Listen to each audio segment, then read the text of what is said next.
నమస్తే. ప్రస్తుతం మనతో పాటు ప్రముఖ ఆధ్యాత్మికవేత్త, ఆస్ట్రాలజర్ జయేష్ శర్మ గారు మనతో ఉన్నారు. మే నెలలో ధనుసు రాశి వారి పరిస్థితి ఏ విధంగా ఉండబోతుందో గురువుగారిని అడిగి తెలుసుకుందాం. నమస్కారం గురుగారు. నమస్కారం. గురుగారు, మే నెలలో ధనుసు రాశి వారికి ఎలాంటి ఫలితాలు ఉండబోతున్నాయి? గురుగ్రహ సంచారం మే 14 నుంచి జరుగుతుంది. మరి సంచారం కారణంగా వీరికి ఎలా ఉండబోతుంది గురుగారు? శ్రీ గురుభ్యో నమ. శ్రీ మహాగణాధిపతి నమ.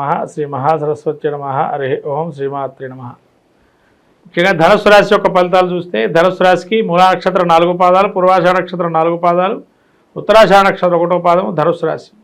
ఈ యొక్క ధనుసు రాశి యొక్క మనం చూసినట్టయితే గ్రహస్థితి తృతీయంలో రాహు, చతుర్థమందు చిరు శుక్రులు, పంచమందు బుధుడు, తదుపరి షష్టమ స్థాన సంచారము, గురుడు షష్ఠ నుంచి సప్తమ స్థాన సంచారము, అట్లనే కుజుడు అష్టమ స్థాన సంచారము, కేతువు వీరికి ఈ యొక్క దశమం నుంచి ఒక భాగం 9వ స్థాన సంచారం. ఈ యొక్క సంచారం చూస్తే కనుక తృతీయంలో రాహు యోగప్రదంగా ఉన్నాడు ధనుసు రాశి వారికి. అంటే ఈ రాహు 3లో ఉండడం వల్ల వీరికి జటిలమైన సమస్యలు, ఆస్తి తగాదాలు పరిష్కారం అయ్యే అవకాశం ఉంటుంది. అట్లానే కొంత సాహసోపేత నిర్ణయాలు తీసుకుంటారు కొన్ని విషయాలకి. అలానే తోబుట్టువుల వల్ల కానీ తన సహకరించేటువంటి వారు బయట నుంచి బాగా సహకారం ఎక్కువగా ఉంటుంది. తర్వాత చతుర్థమందు శని సంచారం అర్ధాష్టమ శని నడుస్తుంది కాబట్టి కంఫర్ట్ జోన్ నుంచి బయటపడే అవకాశం ఉంటుంది. సుఖ లాలస భోగవసరం ఏదైతే ఉంటుందో అటువంటి జీవితాన్ని నుంచి బయటకు పడతారు కొంత. ఎందుకంటే శని కొద్దిగా మీకు స్థితిని కల్పిస్తాడు. ఒక్కసారిగా ఉన్నట్టుండి మనసులో ఒక వ్యతిరేక భావనలు రావటం. ఆ భావన ఏంటంటే కింద పడుకోలేమా, పైనే పడుకుంటామా, మనసులో ఒక చాంచల్యమైన స్వభావాన్ని, అంటే నీ ఆత్మజ్ఞానాన్ని చూపిస్తుంటాడు. అలానే శుక్రుడు చతుర్థమందు ఉండటం వల్ల విందులు వినోదాలు, బంధుప్రీతులు, బంధువులతో అనేక కలిసి జీవనం చేయటం, అలాంటివి మంచి సమాగమం, బంధువులతో కూడా ఇలాంటివన్నీ కూడా జరుగుతాయి. మిత్ర వర్గంలో కూడా కొంత మంచి సూచనలు, శుభవార్తలు వినటం లాంటివి జరుగుతాయి. బుధుడు పంచమ స్థాన సంచారం వల్ల బుద్ధి కుశలతో ఆలోచన ధోరణి బాగుంటుంది. అలానే ఈ యొక్క బుధుడు మీకు ఏదైనా ఒక పనిని మొదలు పెట్టుకుంటే లాభదాయకమా లేదా నష్టమా అని ఒకసారి బేరీజ్ వేసుకుంటారు. అలానే ఈ యొక్క గురువు సంచారం సప్తమ స్థానం సంచారం చేయడం వల్ల సప్తమ స్థానం చాలా యోగదాయకంగా ఉంటుంది. ఎందుకంటే మీకు లాభాలు చేకూరే కొన్ని మార్గాలు ఎంచుకుంటారు. ధనలాభాలు బాగా ఉంటాయి. కొంత డబ్బును పెంచుకునే అవకాశం ఉంటుంది. అదృష్టాన్ని దగ్గరగా పరిచయమైనట్టుగా మీకు కనబడుతుంది. ఈ విధంగా ధనుసు రాశికి ఇప్పటివరకు కొన్ని కోల్పోయినవన్నీ కూడా పునః ప్రాప్తమయ్యే అవకాశం ఎక్కువగా ఉంటుంది. అలా గురువు అనుగ్రహం చాలా బాగుంది. అష్టమంలో కుజుడు ఉండటం వల్ల అనారోగ్య సమస్యలు ఏర్పడే అవకాశం ఉంటుంది. ముఖ్యంగా ఉద్రేక స్వభావం ఉండకూడదు. ఎవరితో మాట ధోరణి మాట్లాడేటప్పుడు 2 అక్షరాలతో 3 అక్షరాలతో ముగించుకోవటం మంచిది. అంతే తప్ప ఎక్కువగా కోపధోరణి చూపించడం వల్ల మీ దగ్గర కూడా రాకుండా ఉంటారు. అలానే అష్టమ స్థానంలో కుజుడు సంచారం చేయడం వల్ల ఆరోగ్యంలో ఫ్లక్చుయేషన్స్ ఉంటాయి. ఉన్నటువంటి ఆరోగ్యం అప్ అండ్ డౌన్స్లోకి వచ్చే అవకాశం ఉంటుంది. కాబట్టి ముఖ్యంగా బీపీ లాంటివి కానీ, బ్లడ్ ప్రెషర్స్ కానీ ఉన్నవాళ్ళు జాగ్రత్తగా మీరు మెడిటేషన్ చేసుకోవటం కానీ, లేకపోతేనా ఎక్కువగా ఉద్రేకపడుతుంది. మనశ్శాంతి ప్రశాంతంగా ఆలోచన చేయండి. అంతేగాని ఏదైపోతుంది అని ఒక భావన పెట్టుకోకండి. తర్వాత యంత్ర పరికరాలతో పనిచేసేటువంటి వారు, ముఖ్యంగా కార్మికులు, కర్షకులు లాంటి వాళ్ళు చేతులు కాళ్ళు చాలా జాగ్రత్తగా అక్కడ స్విచ్కు సంబంధించి అక్కడ యంత్ర పరికరాలు జాగ్రత్తగా ఉండాలి. అగ్ని ప్రమాదాలు జరిగే అవకాశం కూడా ఉంటుంది. కాబట్టి జాగ్రత్తగా ఉండడం మంచిది. ఇక ఆర్థిక స్థితిగతులు ఎలా ఉండబోతున్నాయి గురుగారు వీళ్ళకి? ఆర్థికంగా చెప్పాను కదా, వీళ్ళు కోల్పోయిన ధనం కూడా మళ్ళీ తిరిగి వచ్చే అవకాశం ఉంటుంది. సప్తమ స్థానంలో గురువు సంచారం చేస్తున్నాడు కాబట్టి, రెండోది రాహు కూడా 3లో ఉన్నాడు. వీళ్ళు పిలిచి మరీ గౌరవిస్తారు. పిలిచి మరీ గౌరవం పొందుతారు.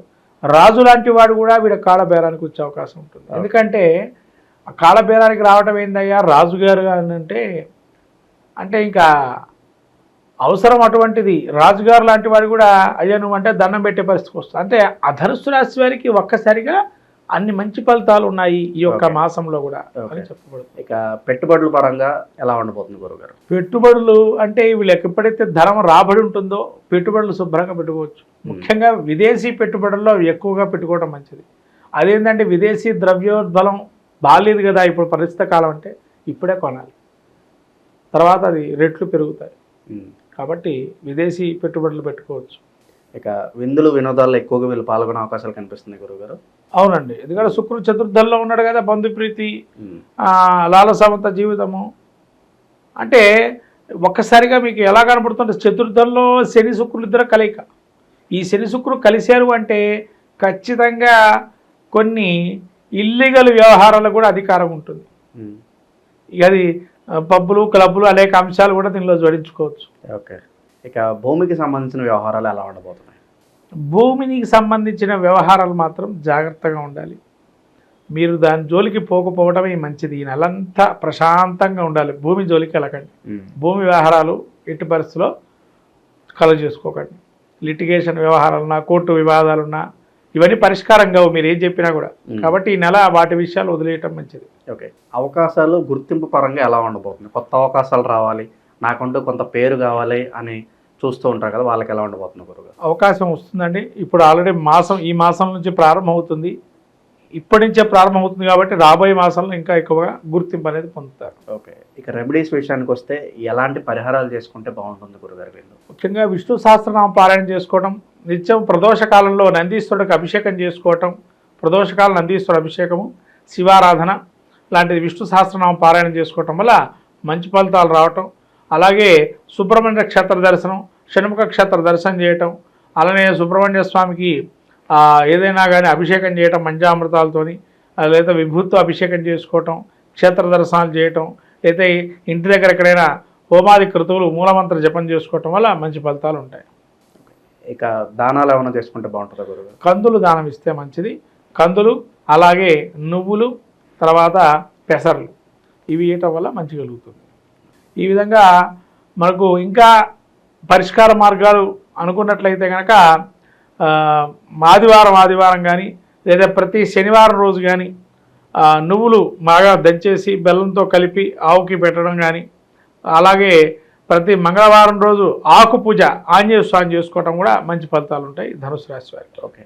మనకు ప్రతినిత్యము కూడా రాశి ఫలితాల్లో అంతర్భాగంగా ప్రతి ఒక్కరి జిజ్ఞాస ఏంటంటే ఈ నెల మనం ఏం చేసుకుంటే బాగుంటుంది, ఏ వ్యాపారం మొదలు పెడితే బాగుంటుందా, లేదా మనం ఏ విధంగా ఉంటే బాగుంటుంది, వాటి యొక్క గుణగణాల్లో ఏ విధంగా మనల్ని ఇబ్బంది పెడుతున్నారా, లేదా మనల్ని పొగిడే వాళ్ళు ఎంతమంది ఉన్నారు, లేదా ఈ విధంగా అనేక రకాలైన సమస్యలకి పరిష్కార మార్గమే రాశి ఫలితాలు.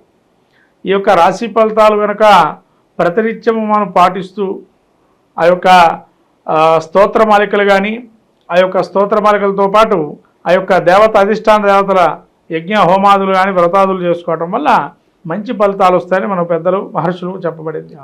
అట్లాగే ఈ యొక్క రాశి ఫలితాలకు వచ్చినట్లయితే ప్రతి మాసం ముందు ఎట్లయితే ఫలితాలు చెప్పుకుంటున్నామో అలానే రాబోయేటువంటి మాసమైనటువంటి వైశాఖ మాసము, ఈ యొక్క మాసంలో దీన్ని మనం మే నెలలో ఈ యొక్క ఫలితాలు రాశి ఫలితాలు ఏ విధంగా ఉంటున్నాయి, ముఖ్యంగా చెప్పుకోవాల్సిందంటే అతిపెద్దటువంటి మాసం విష్ణుప్రీతికి అతిపెద్ద విష్ణుప్రీతి అయినటువంటి మాసము ఈ యొక్క వైశాఖ మాసం.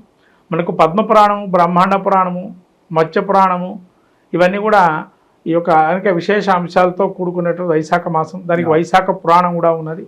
అలానే దానాల్లోకెల్లా అన్నదానం గొప్పదని, పానీయాలు ఏదైతే అన్నపానాదులు మనం దానం చేస్తే కనుక గోదాన ఫలితం కలుగుతుందని చెప్పి, అలానే అనేక దానాల్లో కూడా ప్రత్యేకంగా పితృప్రీతిగా ఇచ్చేటువంటి దానాలు కానీ, అలానే ఈ యొక్క వైశాఖ మాసంలో సాక్షాత్తు విష్ణు స్వరూపంగా మనం బ్రాహ్మణ్ణి ఆరాధన చేసి ఆ విధంగా దాన ధర్మాది క్రతువులు చేసుకోవటం వల్ల సాక్షాత్తు మహావిష్ణువుని అనుగ్రహిస్తాడని, అందులోనూ అక్షయ తృతీయ అనేటువంటి రోజు, తర్వాత సింహాచలం అప్పన్న చందనోత్సవం, అలానే సత్యనారాయణ స్వామి యొక్క ఏకాదశి కళ్యాణము, అలాగే వైశాఖ పౌర్ణిమ, మనకు వాసవి కన్యకా పరమేశ్వరి జయంతి, అలానే వీరబ్రహ్మేంద్ర స్వామి వర్ధంతి, అలాంటి జయంతోత్సవాలు, అలానే గంగా అవతరణం యొక్క భూప్రపంచం మీద ఎప్పుడైతే గంగా అవతరించిందో అటువంటి మహత్తరమైనటువంటి రోజు. అలానే మనకు ప్రతినిత్యం కూడా సంకష్టహర చతుర్థి, అలానే వైశాఖ మాసంలో అనేక దివ్యమైనటువంటి యోగాదులు ఇవన్నీ కూడా కూడుకున్నటువంటి మాసంగా వైశాఖ మాసం ఉంటుంది. ఈ వైశాఖ మాసంలో మీరు శంకర జయంతి, తర్వాత రామానుజుల జయంతి లాంటి ఉత్సవాలు కూడా అనేక చేస్తుంటారు. ఇదేంటంటే మన సనాతన ధర్మాన్ని ప్రబోధించేటువంటి గురువుల యొక్క ప్రత్యేకమైనటువంటి జయంతోత్సవాలు ఇలాంటివన్నీ కూడా జరుగుతున్న అత్యుత్తమైనటువంటి మాసం వైశాఖ మాసం.